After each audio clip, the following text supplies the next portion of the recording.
There is nothing noble about war. The adjective may apply to those who have to fight in them in defence of cause or country, but war itself is cruel and brutal. Things happen in it that coarsen the senses and scar the memory, and the most vicious of all conflicts is the Civil War.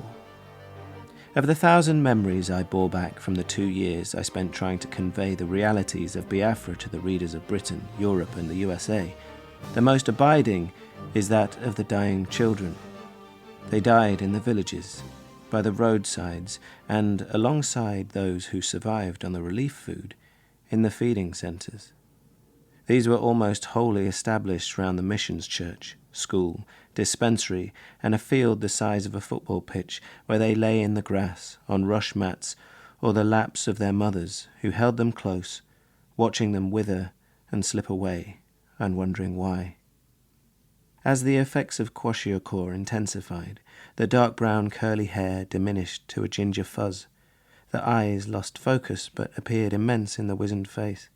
The weakness of departed muscle made them listless until, unable to move at all, they passed away, and a figure in a cassock came to intone a last blessing and take them to the pit. With our gratitude to Frederick Forsyth for allowing us to include this passage from his book, The Outsider. This is Bloody Violent History. Welcome to our podcast, where you can enjoy hearing about events from the past, guts included. Today, Jamie and I have a suitable subject for discussion: Civil War. Before we start, please remember to share this episode and others with a friend. You can review us on Spotify, Google and Apple Podcasts. Lastly, you can contact me at talk@bloodyviolenthistory.com. Now back to the show. Civil War. There is little more grim and brutal than a country going to war with itself. The scale of horrors almost always descends from the battlefield to lines of refugees, violent insurgency, mass starvation, long-term schismatic division, murder, and genocide. There is no chance of escape for the citizen. A side must be chosen. Families are divided, towns are divided. The country sunders into ragged parts. Throw in a giant dollop of religion or ideology, and very quickly the people will be consumed by all manner of horrors. Today we're going to take a look at some examples.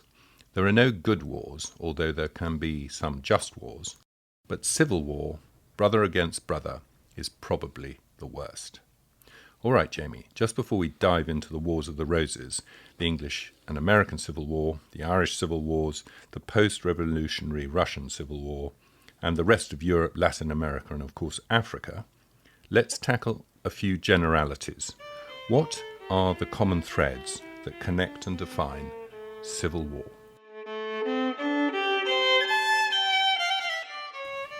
In a word, violence. You summed it up very well, Tom. And to quote Axl Rose of Guns N' Roses, what's so civil about war anyway? And when it comes to civil war, there are no limits because people are fighting for the soul of their nation. There is nowhere to run. There's nowhere to hide. And so people. That sounds like another lyric. Well, yes. Well, another lyric from that song, Civil War, is "It feeds the rich, but it buries the poor." Yeah. And again, that's pretty true. And the threads running through it so often are what causes it. Often it is this fact of political paralysis and a power vacuum. Often civil wars come about because of a collapse in authority, in central authority. And once that happens, once there's factionalism, once there's division, then each side becomes entrenched and each side just goes for it because they know that there's no retreat. Yeah, I mean, a good example of civil war is what happened when Rome turned from a republic into an organization run by an emperor. It started really with Caesar, and then there were various characters along the way like Mark Antony, Pompey, and so on, all fighting each other, Roman soldier against Roman soldier, which made it particularly brutal because it wasn't a legionary army fighting against another nation with different tactics. They knew everything about each other and how they fought, so the bloodshed was evenly distributed and brutal. But eventually there was a last man standing in Octavian, in Augustus, and he essentially put his foot on the neck of everything and said, right, we're going to have some order here. And he took control and started the great Roman Empire and dictatorship that carried on for the next several hundred years. And when you see the collapse of the Republic, you can see that each of those leaders knows that there's no way out, that should they lose, they die. And so if you take someone like Pompey, there was this sort of constant battling, this retreat, this going forward, then eventual flight to Egypt and eventual assassination.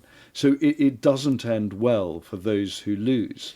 And you can see this years later. I mean, you see the product of the civil war in Russia, for example, and what happened to Trotsky later on, that even the key leaders from the civil war there end up, when they lose, being killed with an ice pick. So yeah, there's no retirement for dictators. There's no retirement for dictators apart from a blade or a bullet. Unless you're Idi Amin, of course, you managed to sort of hang out in Saudi Arabia for the rest of his life. He was the exception that proved the rule, I suppose. Yes, well, I mean, despots sometimes flee, and this is the other thing about civil war, that sometimes there is outside sponsorship. We've talked about this both in our despot podcast and our podcasts on insurgency, that you start getting outside actors involved, sponsors involved.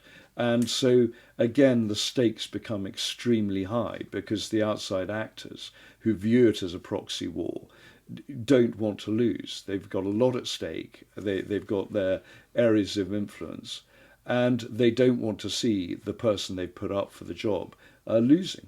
Okay, so civil war, it's a sort of all or nothing. All the civilized rules just decline to zero. There's no sort of Geneva Convention. Vicious, nowhere to run. I mean, as an example, the Spanish Civil War. Yeah, and the Spanish Civil War is a great example of where things head, where things go. That if you have two opposing sides, if they have two opposing ideologies, if they want ownership of the nation, then the people who get it in the neck are the civilians. And what you get is massacre and torture and persecution, really as a byproduct of that civil war.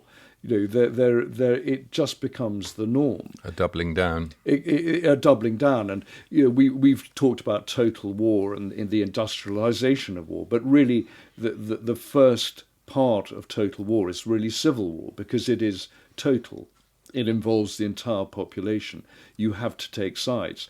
And so you end up with massacres, because the prevailing winning side doesn't want to leave any stone unturned, doesn't want to see residual protest, residual opposition.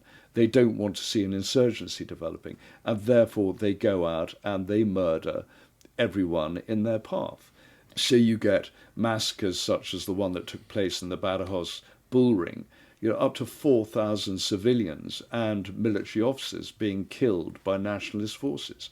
I mean, it was just absolutely dreadful, but it was just the norm. The 2,500 civilians killed in Madrid in 1936. This went on and on and on. And that massacre in the Badajoz Stadium, it so reminds me of what happened in Chile in 1973, when the national stadium there was used by the Pinochet regime to incarcerate 20,000 people. And that was used as not only as a prison for 20,000 people, but it was used as a torture centre as well. And numerous opposition people and civilians were tortured to death there. And the grim reality, of course, is that you can't avoid it. You can't, as a person sitting in your village, town, on your farm, in your factory, you can't just say, well, let it pass over me, I don't want to pick a side. No, and like the French Revolution, sometimes you are selected. Sometimes someone will denounce you. There is this sort of j'accuse quality to it. Anyone can trump up charges. Anyone can sort of basically take a sort of ongoing conflict A vendetta or something. A vendetta, and turn that into a political vendetta, in which case you're in serious trouble. And so no one bats an eyelid when priests are thrown out of church belfries, or victims, for example, are thrown out of the prison cell window on the El Tajo bridge across the gorge in southern Spain near Ronda. This happened all the time. Both sides were throwing victims off the bridge there, into the gorge. This is what happens.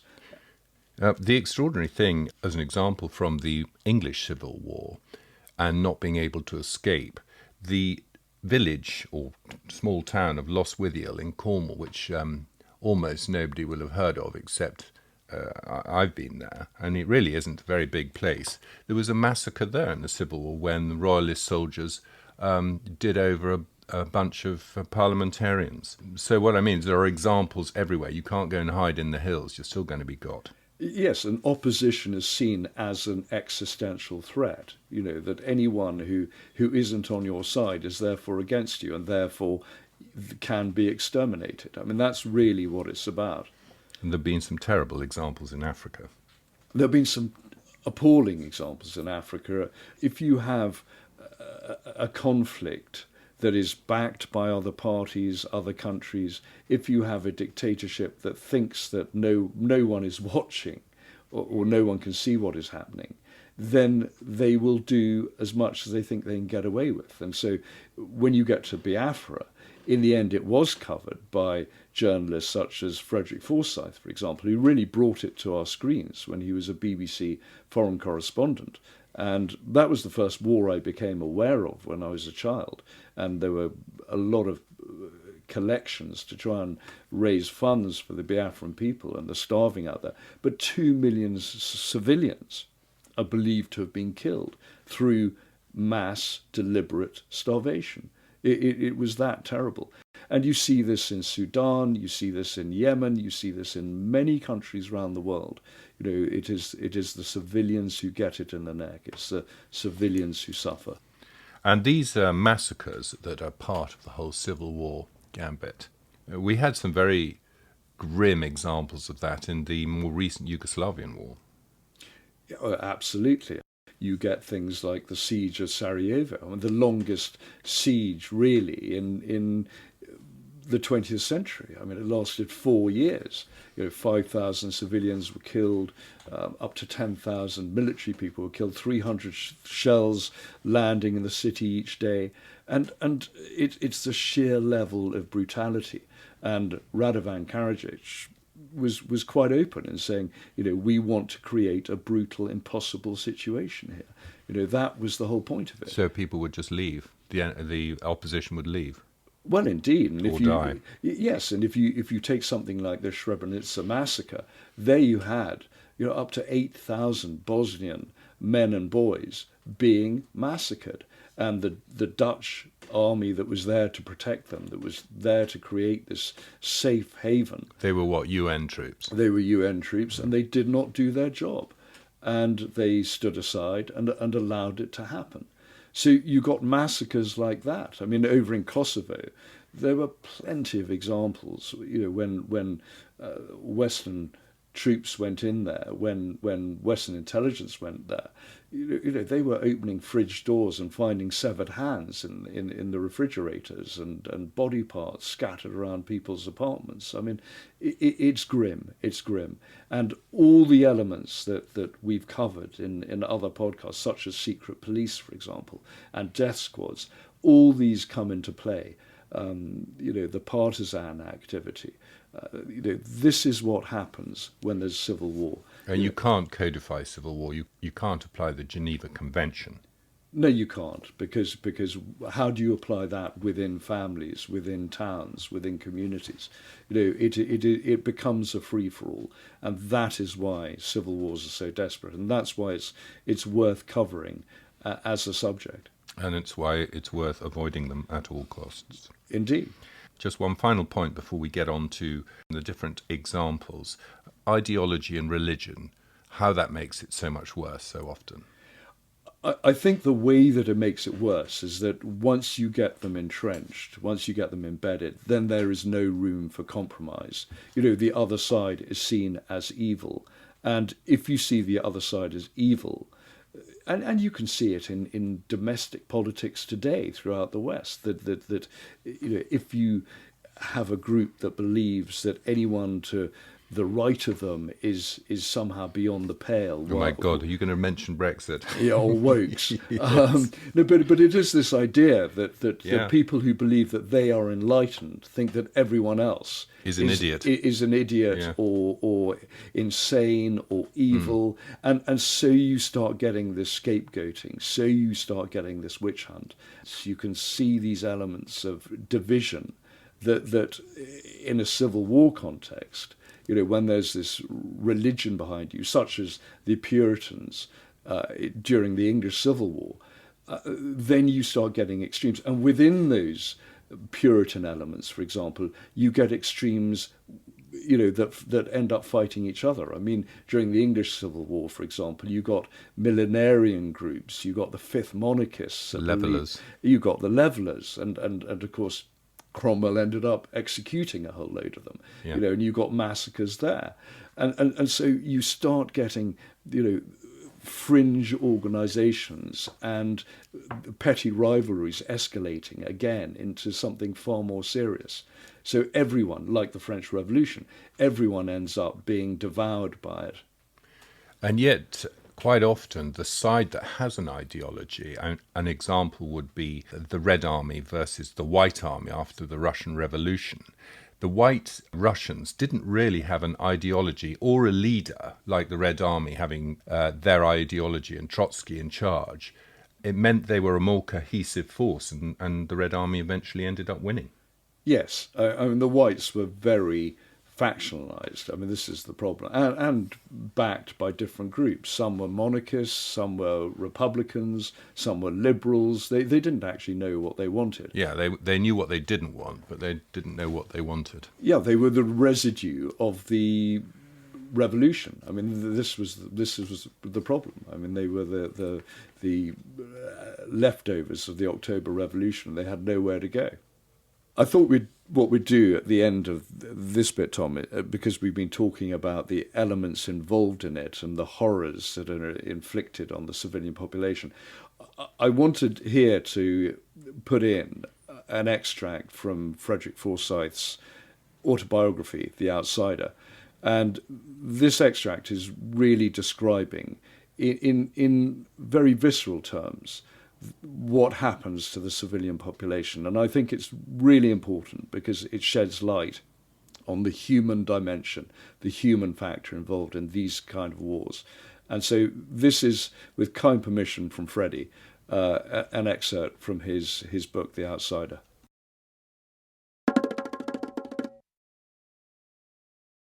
The bellies ballooned, but only with air.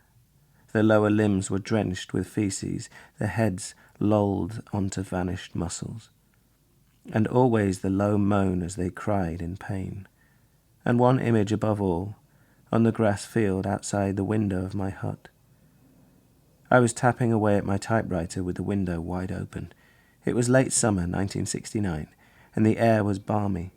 I almost missed the low sound above the clatter of the keys. Then I heard it and went to the window.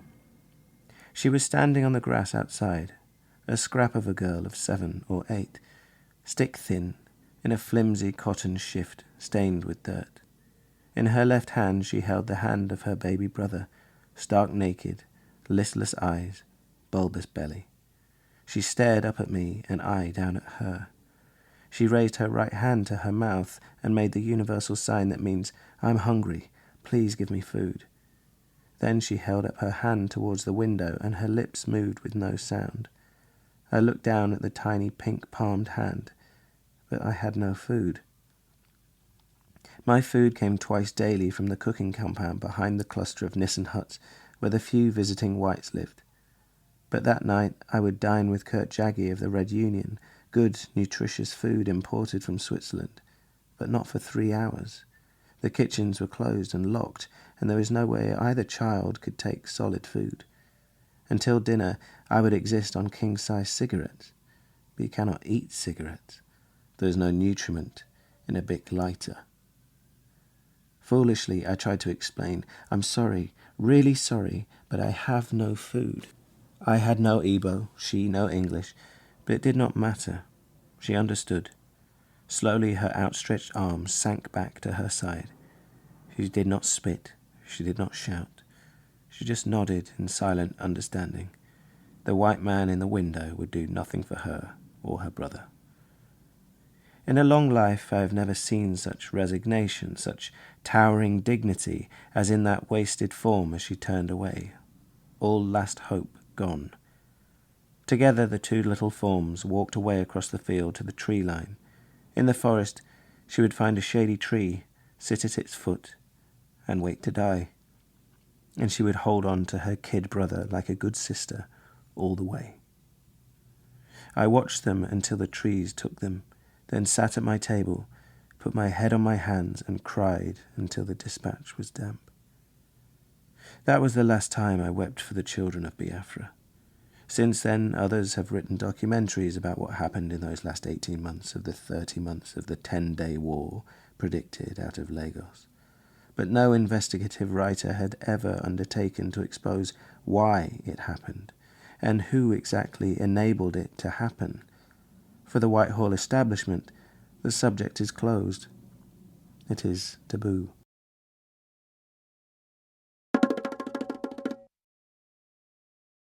Right, before we start plundering the history of other countries, let's start with our own, England, and the various civil wars and averted civil wars that have happened in the last millennium.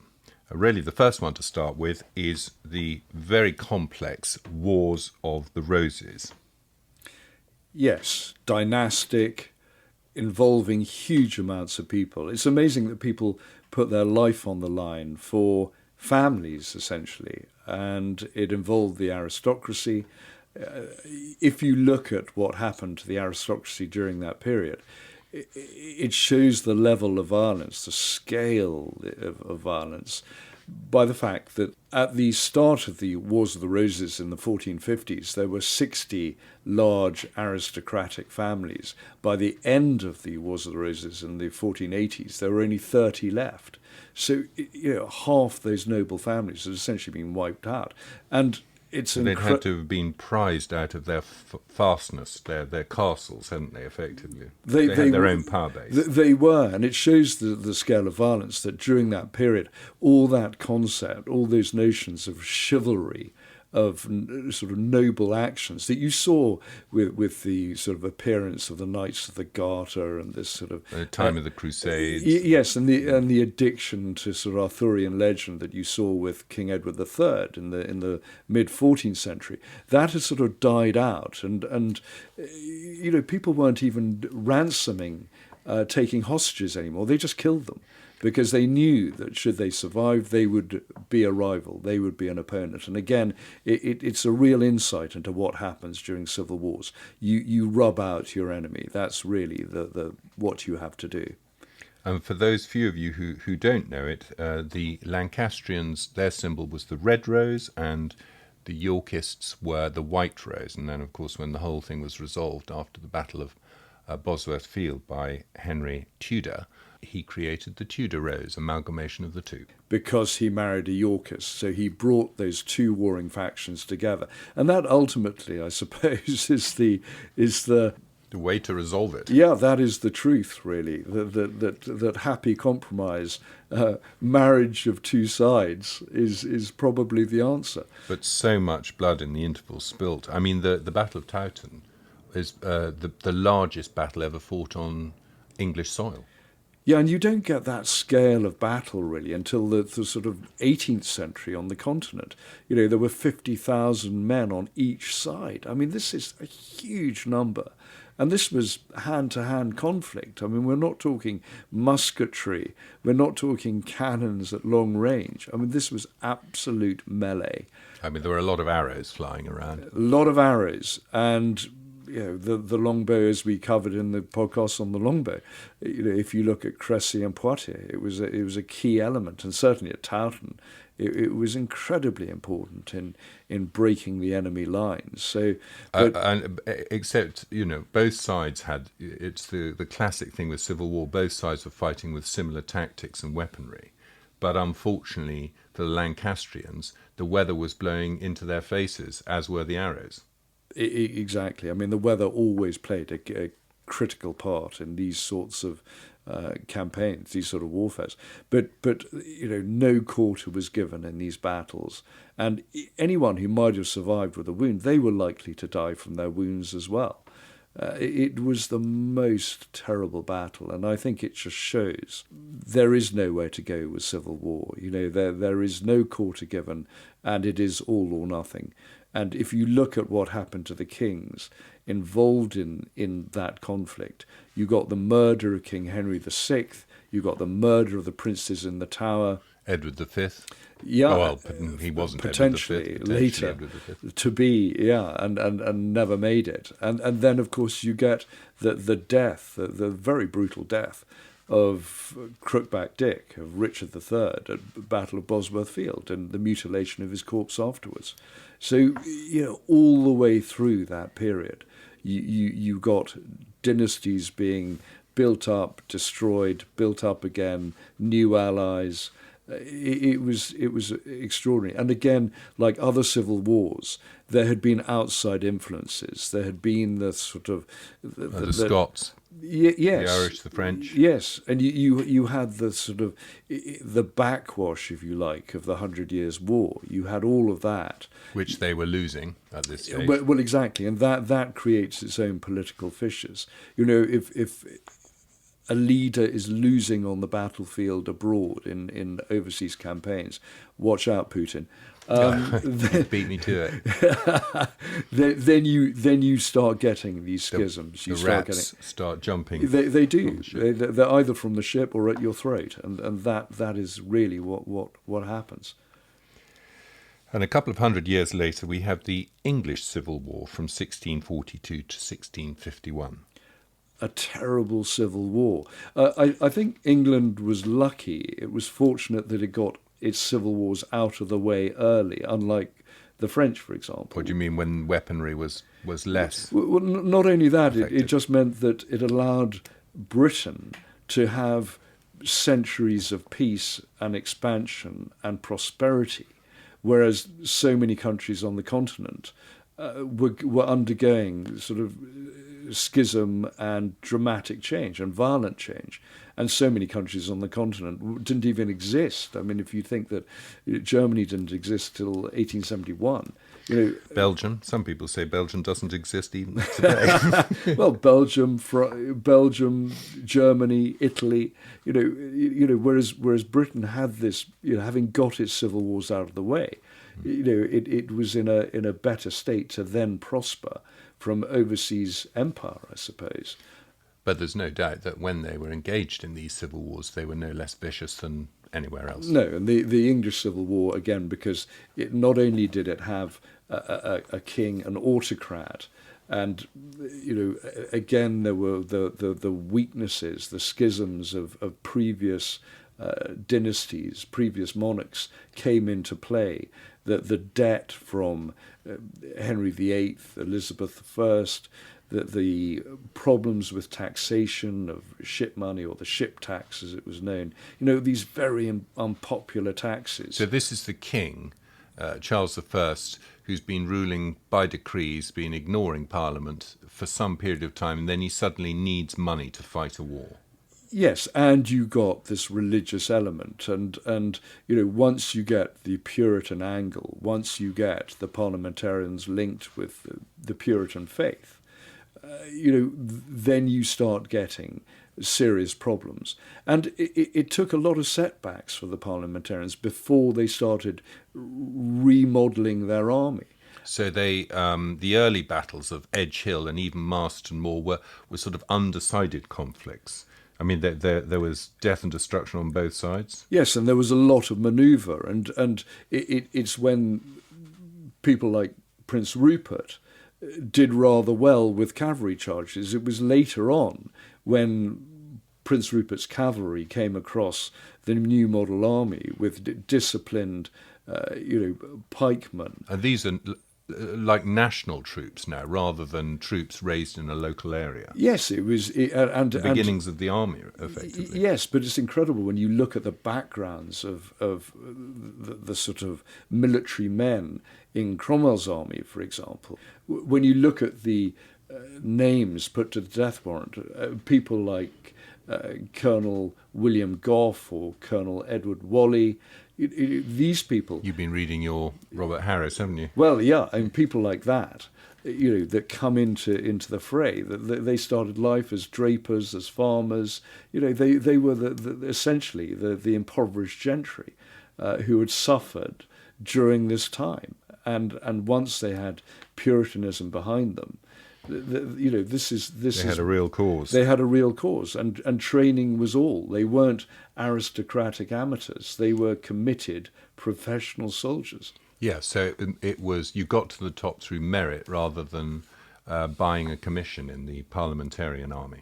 Yes, this was the change. And what didn't change through the centuries was really the ill discipline of cavalry, I suppose, and the same problems you got with Prince Rupert's royalist cavalry, you then get at the Battle of Waterloo with the British heavy brigade. Combat sidelets, all is forgiven. Yeah, this is the problem of once you launch cavalry. But this was what was going on during the English Civil War, and it ends with regicide. Well, it ends with regicide, and then you get the Commonwealth.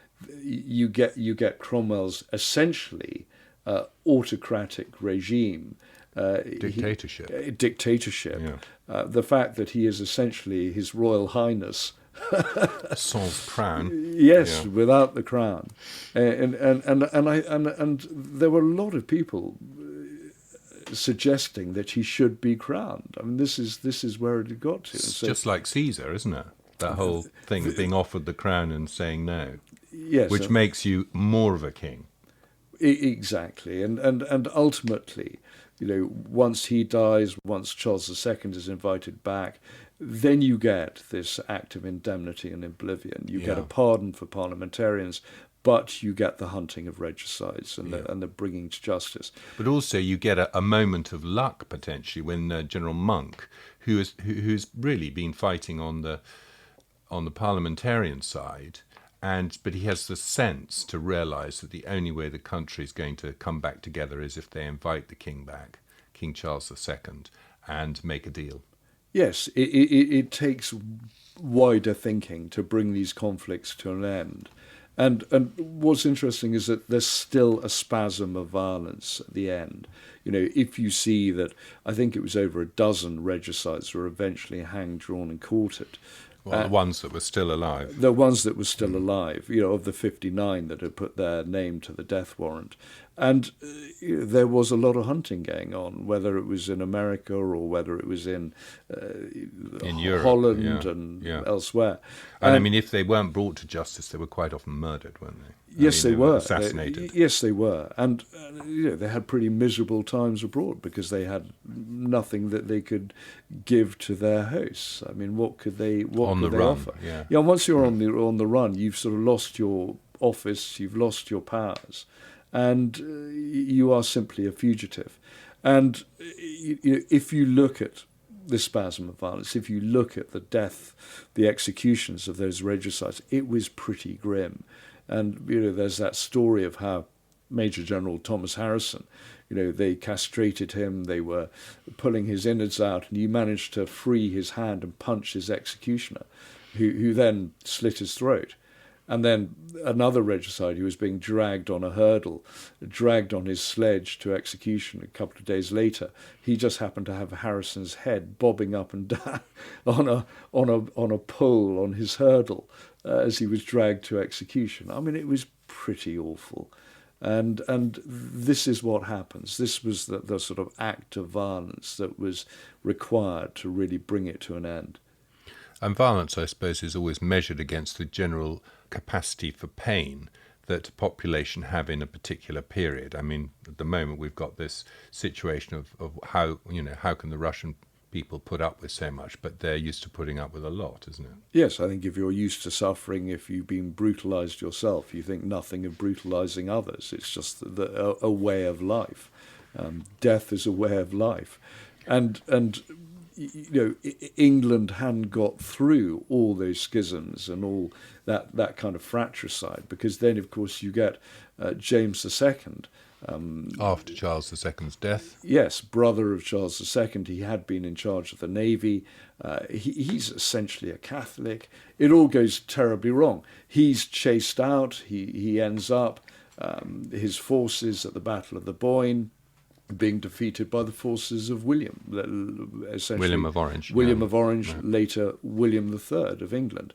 And mercifully, this William of Orange is a hell of a lot better in battle than Slender Billy, the Prince of Orange at the Battle of Waterloo. And some princes are better than others in fighting wars. Yes, and they had the sense to organise things so it was William and Mary. It was a joint reign, and so they brought in Mary, who was a Stuart, I guess. She was absolutely. So that lineage continued. And what's fascinating about all this sort of sense of lineage, if you go back to the English Civil War and you see Prince Rupert of the Rhine, he happened to be the son of Princess Elizabeth, who became the Winter Queen, the Queen of Bohemia, whose husband was only on the throne for about a year, for the winter. And but she, of course, goes back in history to the Gunpowder Plot, because she was the princess, the young princess, who was going to be kidnapped by the gunpowder plotters and put on the throne, as married off to a Catholic monarch in their mind, and put on the throne to replace James I, who had been blown up by Guy Fawkes. So again, that sort of those undercurrents of civil war, of sedition, of revolution, ran through English politics for a long time, and it was only with the Glorious Revolution under William III and Mary that things started to get better. That those sort of schisms, that parliamentary democracy came in, and that ultimately is possibly the best answer to the best antidote to civil war. And glorious, because there weren't massacres, there weren't mass starvation and genocide. They managed to sort things out, and it wasn't a great tally of death. No, but heading on, you take something like 1820 and the Cato Street conspiracy. You start getting revolutionaries again, and it's really the aftertaste of the French Revolution. And it's no coincidence that here you get these 20 plotters who decide they want to assassinate Lord Liverpool and his cabinet. They want to bring a committee of public safety in. And it sounds very communistic. Well, it sounds like the French Revolution. It smacks of the terror. And this is the problem with these extremists. Those who seek to assassinate, to overthrow, are so often people who don't want to compromise by the very nature of their revolution. Luckily, there was a police informant, George Edwards, who knew everything about their plans and who should turn up in Cato Street, in the attic where they were plotting. But the Bow Street runners, and one of them was run through by one of the ringleaders of the plot, and 5 of those potential assassins ended up being hanged. But what's fascinating about that is that you talked about the public losing their appetite for bloodshed, and by that stage, the 1820s, you had a move against things such as duelling and the growth of the middle classes, the growth of what in England we would have seen as civilization, if you like. Sensibilities, yeah. And of course it was a time of Jane Austen. She wouldn't have mentioned the Cato Street conspiracy or hanging, drawing and quartering. But these conspirators, 5 of them at least, were due to be hung, drawn and quartered, but they weren't. They ended up being hanged, and their heads were cut off after the hanging. and 5 of the other conspirators were transported to Australia. So this sort of shows the change, that the sort of feel for revolution and civil war had gone. You saw it in France at the time, this terrible upsurge in violence, this terrible revolution. And there just wasn't that appetite in England. And, this belief that things should be done through Parliament, that you had a constitutional monarch and that's how things should be done.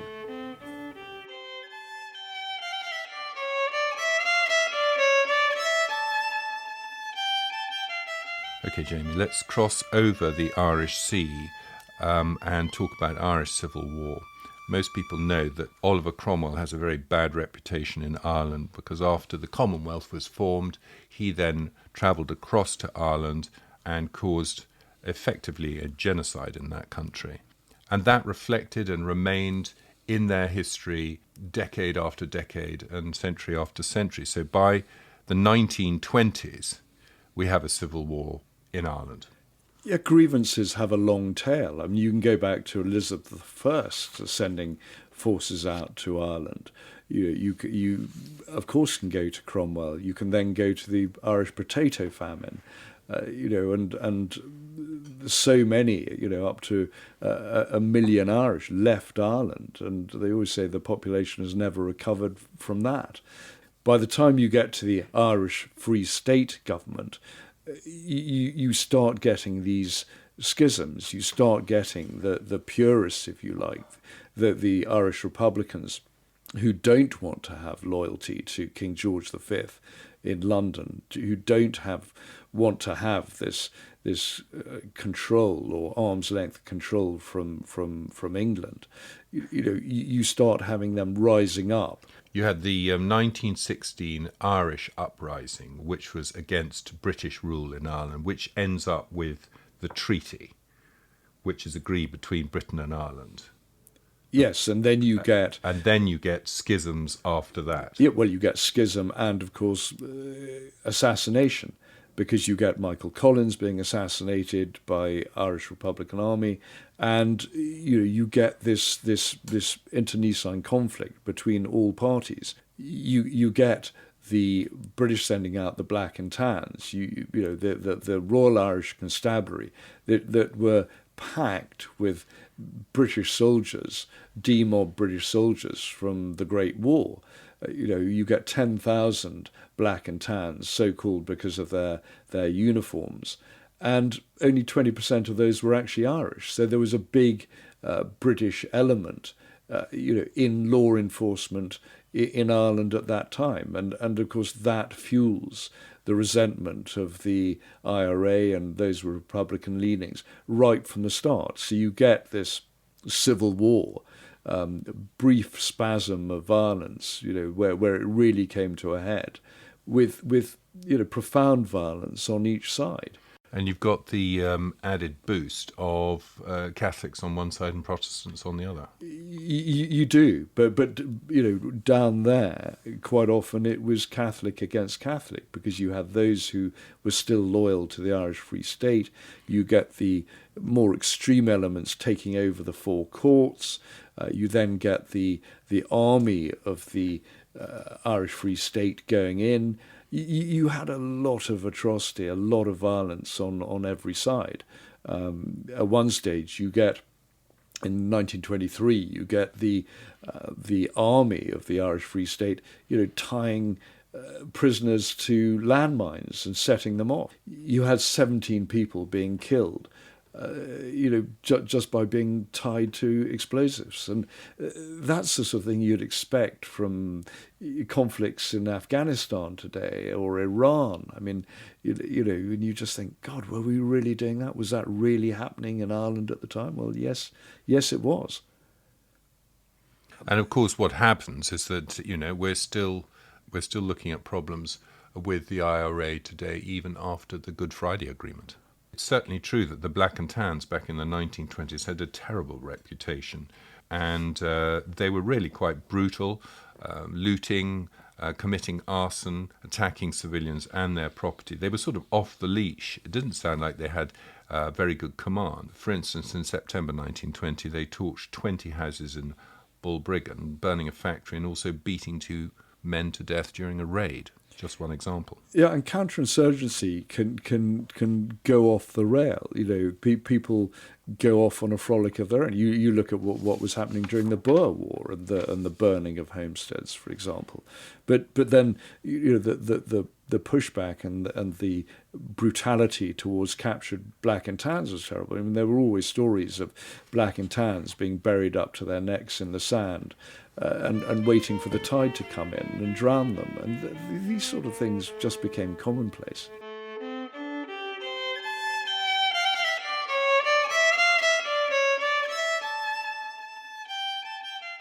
And now over the Atlantic, over the pond to America and their Civil War, 1861 to 1865. We've covered some of this in our podcasts on outlaws and on insurgents. So, so much of this sort of fed into the American Civil War. And again, what we said at the beginning, talking about politics and ideology, that if you have an ideology that has no compromise, you're either for or against, then it's very difficult to find a sort of common creed, a common thread that allows you to sit down together in sort of parliamentary debate, if you like, in normal discourse. And so these factions develop and fratricide ensues. So if you get pro-slavery versus abolitionists, one side has to win. And that's what happened with the American Civil War. And you end up with an enormous number of deaths. I mean, people put the figure at sort of between 600,000 and 1 million. And those were deaths. I mean, but if you look at the number of people with injuries, with disfigurement and with amputations after the war, it was absolutely catastrophic. I mean, it had a profound impact on American society, and the fault lines continued long after the American Civil War. There were a huge number of battles and events and conflicts within the 5 years of the war, starting with Fort Sumter. That's really the opening battle of the Civil War, through to Gettysburg, which wasn't the end, but it was really the high point, or low point, actually, with this huge number of people on both sides, the Unionist, Northern Unionist side, having 100,000 and 75,000 on the Confederate side. And nobody had managed to beat the Southern General Lee. Up until this point, he was a very effective general, until General George Meade came along for the Unionists, and they managed to slug it out at Gettysburg, 50,000 deaths. It really became a symbol for America, that battle, and we had Abraham Lincoln's famous address, the Gettysburg Address, which children, well, probably not nowadays, now that he's been cancelled, but up until quite recently, would learn the address. Yeah, and they always say, the line of wounded after the battle was something like 17 miles, wasn't it, of carts and horses? Yes, and that was only on the Confederate side. Yeah, I mean, absolutely staggering. But all those battles, whether it was Richmond or Antietam or Gettysburg, it was something new. I mean, battles, not only the ferocity, but the type of battle, the type of warfare was evolving, through the Civil War. You started getting trench warfare, you got barbed wire, you got artillery being used, and you got smokeless ammunition coming in, and you got the Gatling gun coming in. Smokeless ammunition, so you could see better on the battlefield, and also they're using rifles, so they've got greater range. Yeah, and the Gatling gun, although people didn't know how to use it, and I mentioned this in the tank podcast about how militaries are often slow to adopt things, and people didn't quite know how to use the machine gun, the Gatling gun. This was definitely a move towards the sort of warfare that you saw in the Great War in 1914-18, and the American Civil War was definitely the start of that. But it was the politics behind it. After Abraham Lincoln became president in 1860, this is when you started getting states seceding from the United States. I mean, this is when they decided to go it alone. The South decided to go it alone. and abolition and slavery were really the root cause of that. And also the distinction between federal laws and state laws. Yes, I mean, or who runs the place? Do the federal government run it, or is it the states running their own affairs? Quite often you need this sort of cathartic moment. I mean, however terrible, however awful the atrocities and the scale of violence, like the English Civil War, sometimes those grievances continue because of the scale of bloodshed, but sometimes it is the bloodletting that is the sort of beginning of the end of the warfare and the beginning of talk, the beginning of Georgial. Yeah. And I mean, America is such an enormous country. It is remarkable that it manages to govern itself. I mean, countries like Britain, we're of a size, you can get from one end to the other in a day. Whereas you look at somewhere like Russia, it's vast. It's like, remember when we were children, there was a theory that those enormously big dinosaurs actually had two brains, one in their heads and one in their tails, and they were sort of...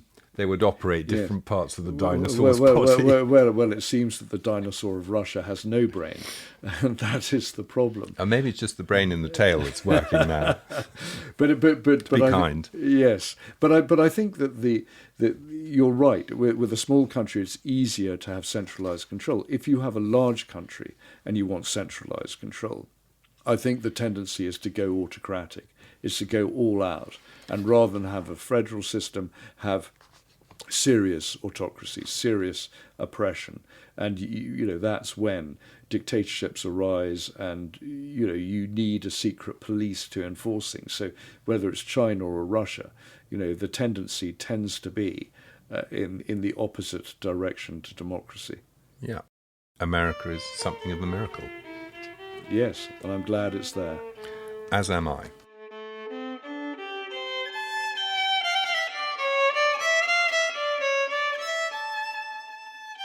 All right, let's swing back to Europe and Russia.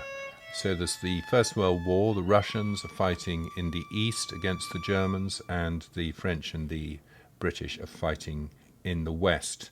All goes horribly wrong for Russia, and in 1917 there is a revolution. Yeah, and so often overthrow occurs when there is a collapse on the military front, because you get disaffected troops coming home, and disaffected troops being employed by groups such as the Bolsheviks to challenge the central authority, to challenge Tsarist rule, and that is really what happened.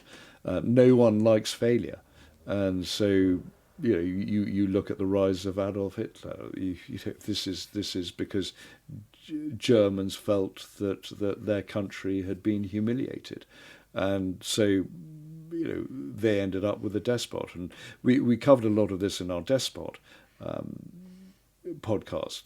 But as we said at the beginning, so much of civil war occurs when there is either a power vacuum or there is political paralysis, when there is collapse. And the Bolsheviks took over. They didn't have overarching control. They didn't have a majority. So when you got the overthrow of the provisional government in 1917, that sowed the seeds for an uprising against the Bolsheviks. But what they did have was the Red Army with a single leader and an ideology versus the White Russians. Completely. And you had someone like Trotsky who went around on his armoured train, and that armoured train became a sort of iconic symbol of what the Soviet Union could be, the power and reach of the Soviet state. And so you had Trotsky going around bolstering his forces, enforcing the writ of Bolshevism, and he would go around. And this train, like all leaders, you can see it with Hermann Goering, if you like, with his train Asia during the Second World War, or Hitler's train.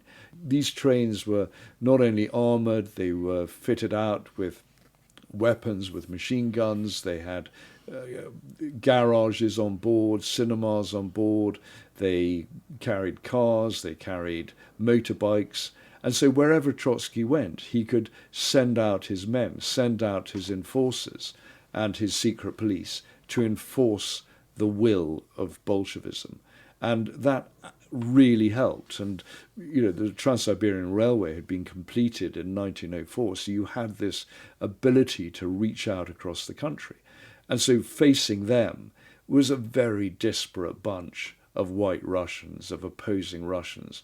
And sometimes they made gains. One of the reasons the Tsar and his family were murdered in Ekaterinburg in the House of Special Purpose was because white Russian forces were approaching.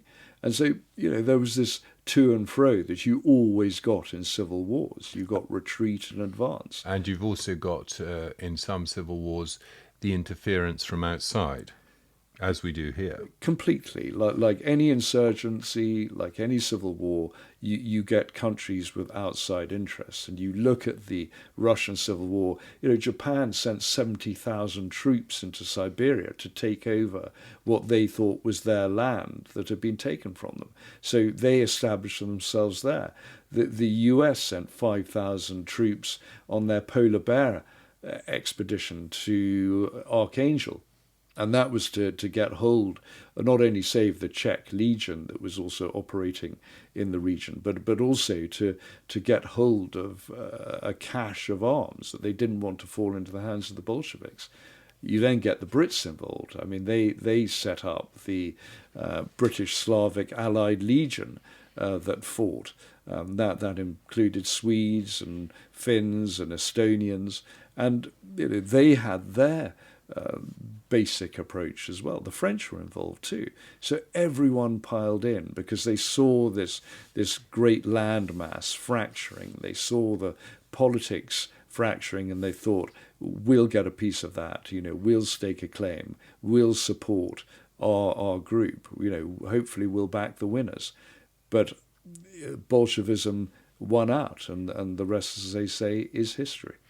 And at the end of this particular time of 1917 to 1923, an estimate 10 million died, 10 million casualties.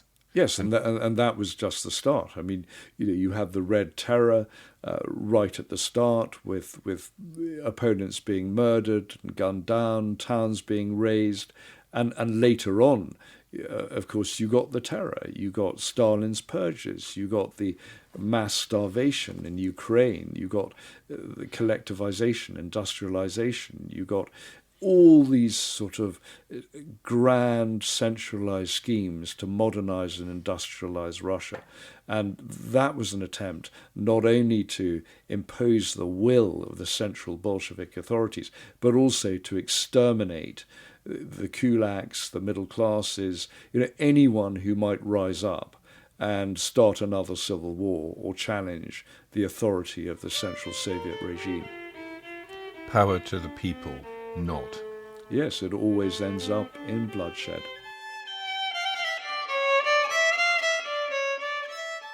There are two civil wars in China that are worth talking about, the 1850s and the 1920s. So let's start in the 1850s. Well, we've talked about how religion or ideology entrenches positions, makes extremes even more extreme. And you can see this in both the civil wars that blighted China in 2 centuries. The first worth mentioning was really Taiping, the Holy Kingdom. And it's really Heavenly Kingdom of Great Peace. That title gives alone, it away, doesn't it? Yeah, it does. You're dealing with crazies. Yeah. And this was really the problem. If you get someone rising up and saying that they have the answer, that they're offering utopia, then you start getting a problem. Start packing your bags. Start packing your bags. And of course, it appealed to the peasantry that, there was terrible starvation, terrible poverty in China. This was after the Second Opium War. There were a lot of sort of fissures, societal fissures. You also got that old problem of outside influence, of outside powers wanting to get involved. Just as we saw with the Russian Civil War, so you get the same with the Chinese Civil War. And when you get the Heavenly Kingdom rising up, taking over Nanking, creating its power base there, when you had this sort of fusion of Confucian theory and Christianity and all these other sort of ideologies coming in under this one messianic figure who believed that he was the brother of Jesus. Hong Xuan. Yes, I mean, Hong really was a crazy, and guess what? He was a failed civil servant. So that's what you get with a civil servant who has ideas above his station or ability. But he managed to create from a few thousand a band of more than 1 million soldiers. So more efficient than your average civil servant, because he wasn't on strike and he wasn't running the passport office. Yeah, well, it also, by then he was the brother of Jesus Christ. He had him on his side as well. It does help. That was revealed to him in a dream. Yes, and he was offering sort of collective ownership. There's this collectivization. So it's one of the reasons that the Chinese Communist Party taps in to Hong today, to the Taiping movement. It sort of traces its ancestry, its lineage back to that time, which is a bit of a stretch. But you can see the beginnings of this sort of communist theory that was actually coming into form, being written down, being preached from, I suppose, the French Revolution onwards, and this was the Chinese version of that. Almost before the works of Marx had even got out into the world. Yes, and like Marx, it led to a lot of bloodshed. I mean, the sort of eyewitness accounts of this period talk about the sort of scorched earth campaigns, the appalling brutality. 20 to 30 million. Dead. Yes. Entire cities destroyed and massacred. Yes, and you can see that same sort of brutality from say the Vietnam War. The sorts of things that you were getting in Vietnam, the sorts of things you were getting in Cambodia in the 60s and the 70s. That as soon as you get either a religious or a political creed behind you, that's when things start getting rough. And then the Taiping army tries to take Shanghai, but they're stopped by the Western-trained, ever-victorious army, led by an American called Frederick Townsend Ward, and then a British officer who is quite famous. Yes, because Charles Gordon... Chinese Gordon. Chinese Gordon, but before he became Gordon of Khartoum, posthumously. Dying in a blaze of sword blows and bullets. Yes, and then interestingly, he faced a sort of mad army in China, and then later he was killed by the Mahdi army in the Sudan. So he was used to dealing with extremists. But the American General Ward, who was essentially a mercenary general fighting for the Chinese, fighting for the governor of Shanghai, he was killed, and an alcoholic officer took over, and he was absolutely dreadful. So the Chinese sort of switched their allegiance and put this major, this Royal Engineers major, in charge of a fighting force. I think it was only about 5,000 or 6,000, wasn't it? Yeah, to start with, the regional Chinese governor, he was very impressed with Gordon and wrote, amongst other things, "It is a direct blessing from heaven, the coming of this British Gordon. He is superior in manner and bearing to any of the foreigners who I have come in contact with." He goes on like that. "He is a glorious fellow, with his many faults, his pride and his temper and his never-ending demand for money." By the way, that was money that he was going to pay to his soldiers. Is this Gordon or me? What? Don't intrude on my monologue. It is not you. But Gordon, he is a noble man, and in spite of all I've said about him, I will think most highly of him. He's an honest man, but difficult to get on with. I think that last bit might be true. Anyway, Gordon did well. I mean, he was a thinking soldier, but I think he was always going to come unstuck eventually. He wanted to die. Well, I think Hong having set up his honking kingdom, his heavenly No, you kingdom. can't say that. Can I not say that? Yeah, of course you can. But Embarrassing. it's that play on words. It's been an hour. We need to get on with yes, this. low blood sugar. But I think one of the problems with these sort of mass movements is they believe they can take mass casualties. So this is the other thing about civil wars, that manpower is not the weakest link, is not the issue.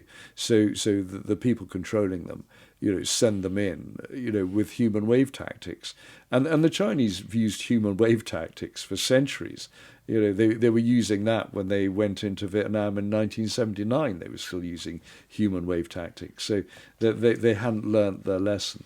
And there's still, this element of grievance in this idea of 100 years of China doing badly. The century of humiliation. Yes, of Western interference. And this is so often what's behind the rise of autocrats and despots. There's this tapping into a sense of grievance. Well, and if they make any mistakes, they can always point to somewhere abroad as being the source of the problem. Yes, and you go on to the 20th century, and of course you get the civil war between the nationalists and the Chinese Communist Party.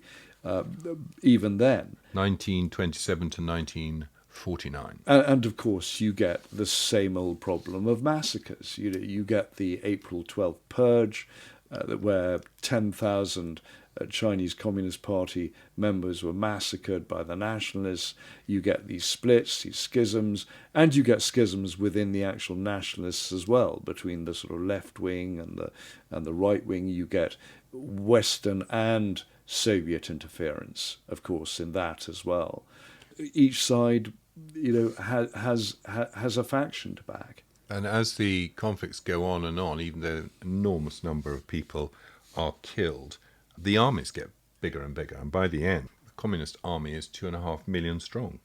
Yes, and the intervention by Japan, first in Manchuria and then spreading, was a key point in that. And one of the things that helped the Communist Party after the Second World War is the fact it got its paws on all the Japanese weapons that were left behind when the Japanese surrendered and the Japanese left.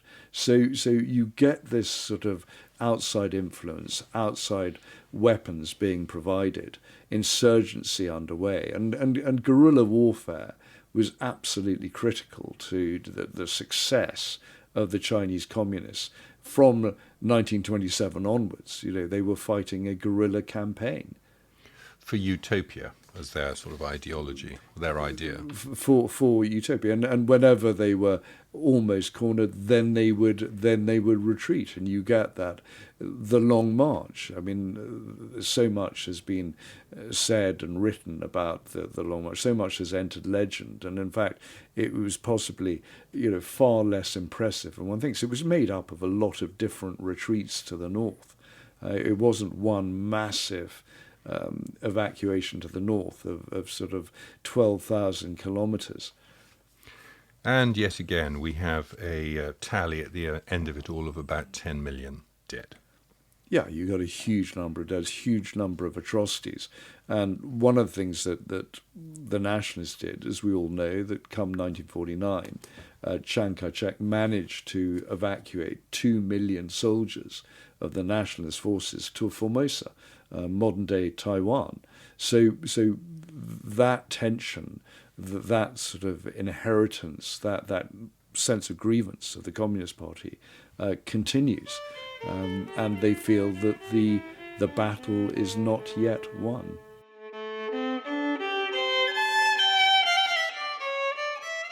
And finally, Jamie, let's go to Africa, where even in the last 100 years there have been plenty of civil wars. We can't cover them all, but let's start in Angola from the civil war from 1975 to 2002.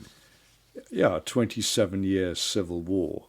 It's one of those internecine conflicts that really shows civil war in the raw, I mean, how it is. And, that it's so difficult to find compromise. We talked about a power vacuum creating these forces, and certainly when Portugal left Angola, it set up no areas no of sort of civil transitional. There was no transitional government, no structures, no civil society, no attempt to create government institutions, no attempt to create a structure of law or any of those sorts of things, or a democratic parliament. They just left.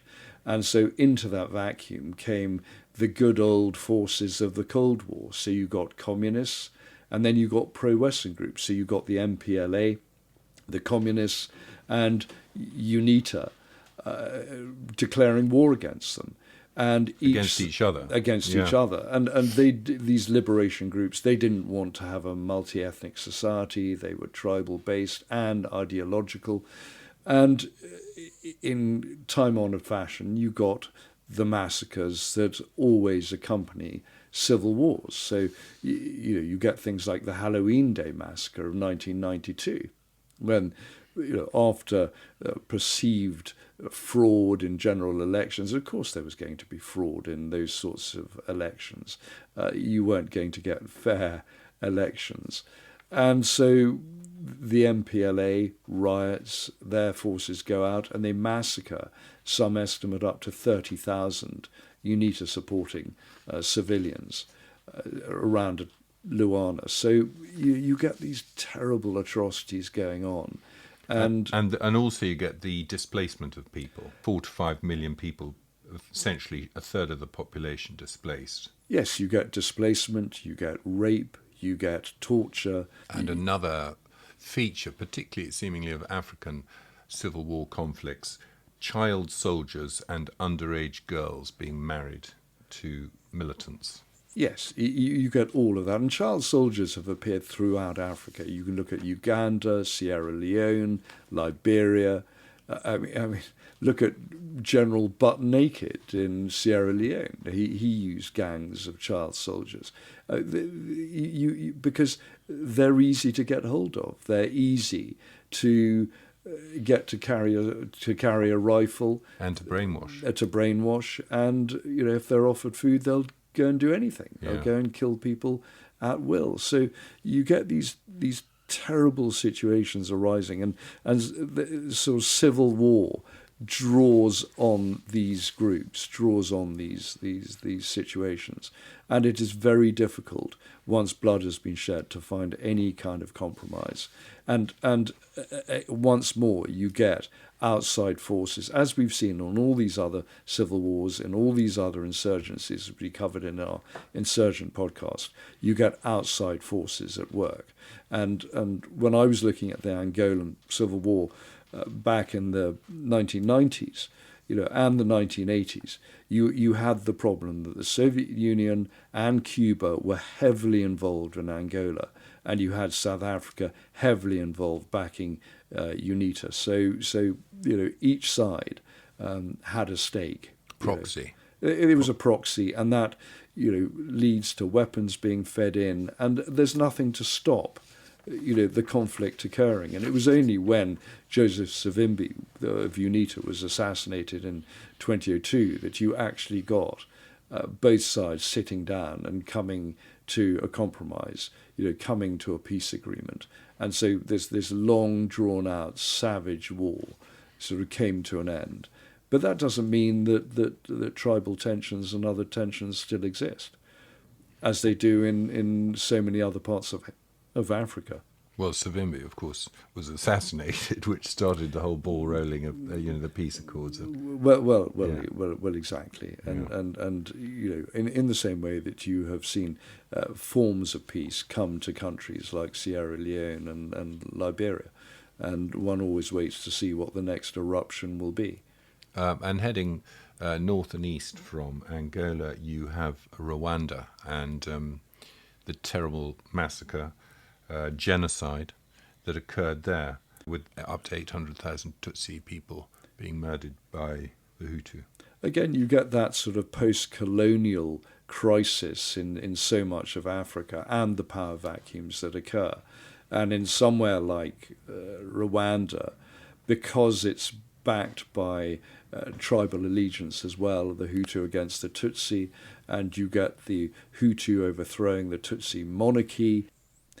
You get 300 to 400,000 Tutsi fleeing across the border into Uganda and setting up the Rwandan Patriotic Front.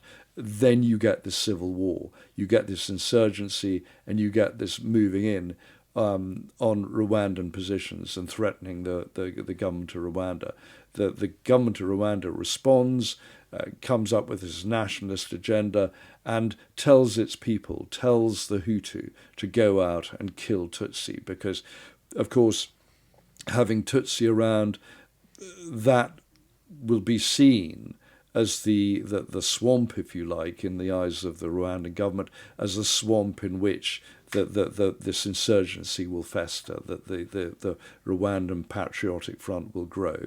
And so you get this massacre with knives, pangas, and with rifles going on, and 800,000, some estimate up to 1 million Tutsi are killed, civilians are killed. And 500,000 women raped in addition. Well, yes, and rape and torture really just go hand in hand with civil war, and Africa is a big canvas, and that's where people became so accustomed to levels of violence throughout Africa that it really took Rwanda to put it back on the map, to make people sit up and notice.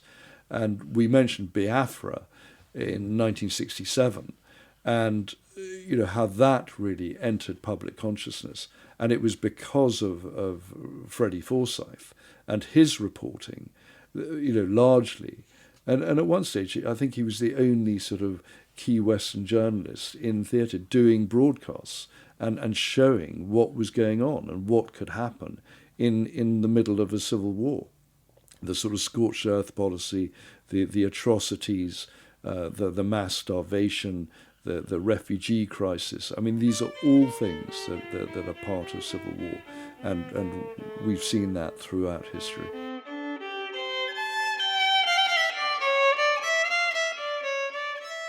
So to conclude, Jamie, we should talk a little bit about what happens when you topple dictators and what people want. Do they want democracy, or do they want order and bread? That's a very hard one to answer, and so often, people want stability, they want order and bread, and so they will turn a blind eye to the atrocities. We believe in democracy, we believe in the rule of law, we believe in equality, we believe in all these sorts of things, but most parts of the world don't. And I think we kid ourselves into believing that the natural inclination of humankind is liberal democracy. But you look at Africa, you look at the Middle East, you look at China, you look at Russia, you look at so many parts of the world, and democracy, our understanding of Western liberal democracy, is something that is alien to many parts of the world. And the fact that so many parts of the Southern Hemisphere do not condemn Putin, do not see the invasion of Ukraine as anything that is wrong, is a sobering and salutary lesson to all of us. We have to understand that you have to fight for freedom, and you have to fight for democratic values and the rule of law and the freedoms that we enjoy. Brutal. Okay, Jamie. We didn't really cover anything in Latin America, but I have to tell my Dan Quayle story to any of those who haven't heard it before. When he went on his visit to one of the countries in Latin America, he apologized for not speaking the language, Latin. Hey, we can all get it wrong, Tom. Okay. Poor old Dan. Anyway, civil war to be avoided at all costs. Thank you, Jamie. Thanks, Tom. So it goes. His name is James Jackson. My name is Tom Assheton. And this is Bloody Violent History. Please promote this podcast, and you can contact me on talk@bloodyviolenthistory.com. Thank you and good luck.